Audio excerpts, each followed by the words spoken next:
Hello mga kaidoks at welcome back sa isa na namang episode natin ngayon, Agosto 1, 2025, tungkol sa update ng Barangay at SK Election 2025. Ano ba ang pinakabagong balita na ihatid namin sa inyo?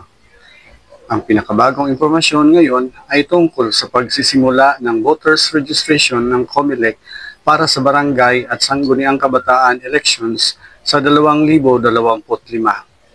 This is presented to you by Education 4708. Just proceed to view the full content.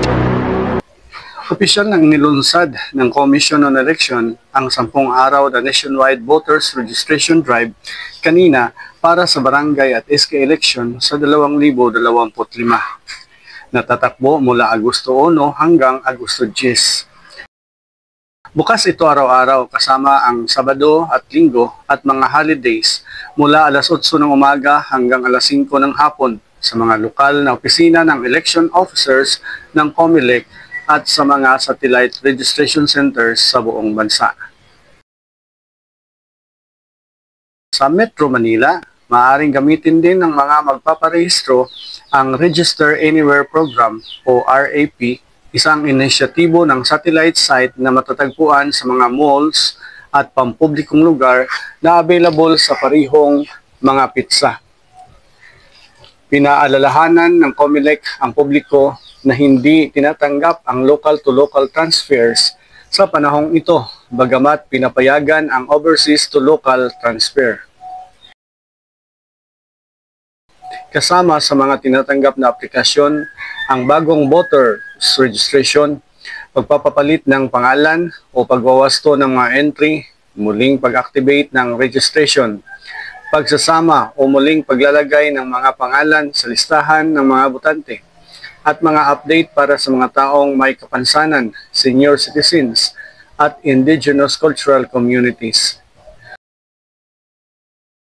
Ang mga RAP satellite location na ito sa Manila ay nagpapilot ng extended hours mula alas 7 ng gabi hanggang alas 5 ng umaga.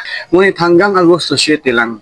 Kaya oo, ito ay upang bigyan ng pagkakataon ang mga hindi makadalaw sa regular na oras. Ang 10 araw na registration ay kasunod ng ratifikasyon ng isang panukalang batas na naglalayong palawigin ang termino ng mga opisyal ng barangay at SK mula 3 hanggang 4 na taon at isang posibleng pagpapaliban ng BSKA mula Disyembre 1, 2025 hanggang Nobyembre 2026.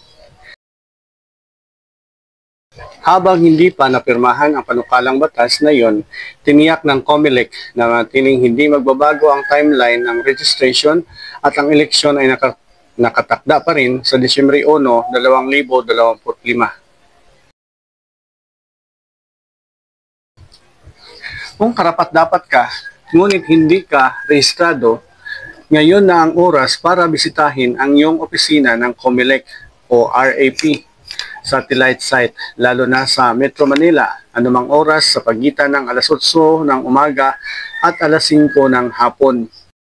O kung nasa NCR ka, sa mga oras ng gabi hanggang Agosto 7.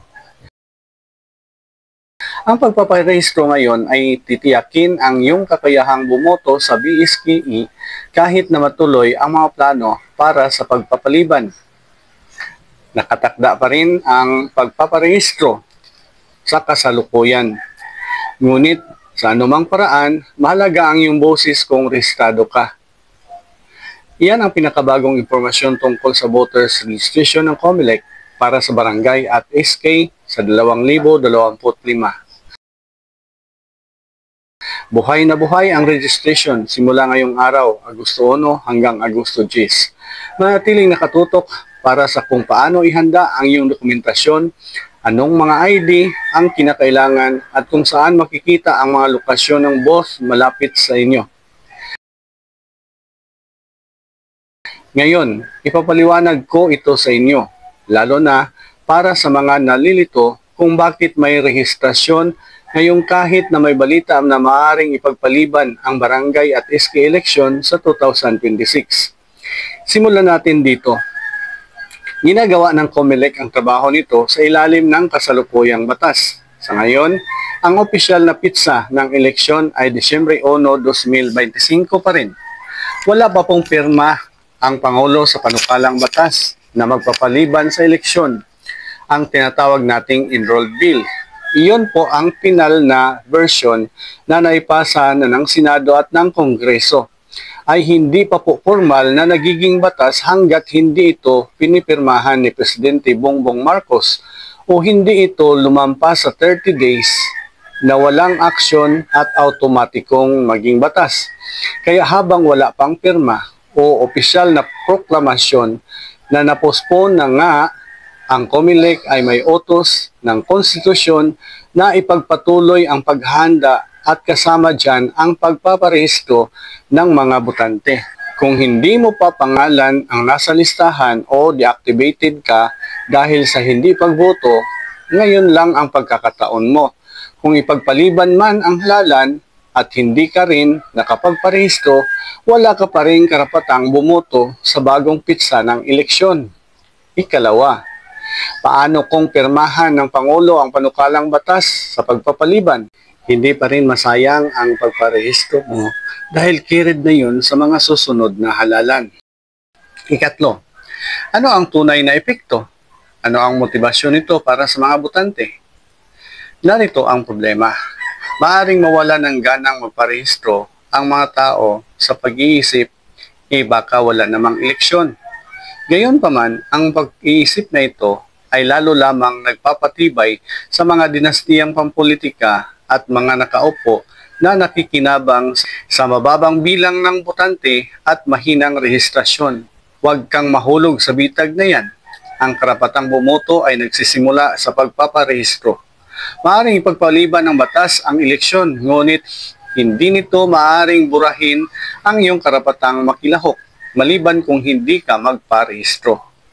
May mga nagsasabi na ang pagpigil sa eleksyon ay may layunin ding i-delay ang pananagutan ng ilang lokal na leader o isalba ang mga kaalyado sa politika bago magsimula ang pambansang panahon ng eleksyon. Ang pagpapaliban ay maaaring magpabagal sa mga pagbabagong pampolitika sa komunidad, lalo na sa mga lugar na naghahangad ng bagong liderato. At kung titingnan natin sa mas malawak na lente, ang pagpapaliban na ito ay nangyayari sa panahong umiinit ang mga pambansang isyu tulad ng pagbabago sa konstitusyon, federalismo, at mga pagbabago sa 2028. Ang pagpapalawig ng termino ng mga opisyal ng barangay at SK ay maaring bahagi ng mas malawak na hakbang upang pagsamahin ang impluensya, bawasan ang mga abala, at kontrolin ang mga botante sa komunidad. Sa aking mga tagapakinig, ito ang gusto kong tandaan ninyo. Magparehistro ngayon. Huwag maghintay ng kalinawan na maaring dumating ng huli na. Kung matuloy man ang eleksyon ngayong 2025 o ilipat sa 2026, ang iyong pagparehistro ay nagsisiguro ng iyong kapangyarihan bilang isang mamamayan. Huwag tayong maging pasibo. Ang pagpapaliban ng eleksyon ay hindi dapat mangangahulugan ng pagpapaliban ng kamalayan ng publiko o pagkilos ng mamamayan. Kung gusto mong marinig ang boses mo sa pamahalaan, kailangan mong maging rehistrado, botante, anuman ang drama sa politika, ang unang hakbang sa pagbabago ay nanatiling pareho, magparehistro ka. Ito si EDOX DC at salamat sa pakikinig. Tuloy-tuloy ang pagbabantay, tuloy-tuloy ang pagpapaliwanag. Ibahagi ang episode na ito sa iyong mga kaibigan at pamilya para walang maligaw, walang malito at lahat ay may boses. Salamat sa pakikinig sa EDOX DC. Dito, laging tama ang alam mo.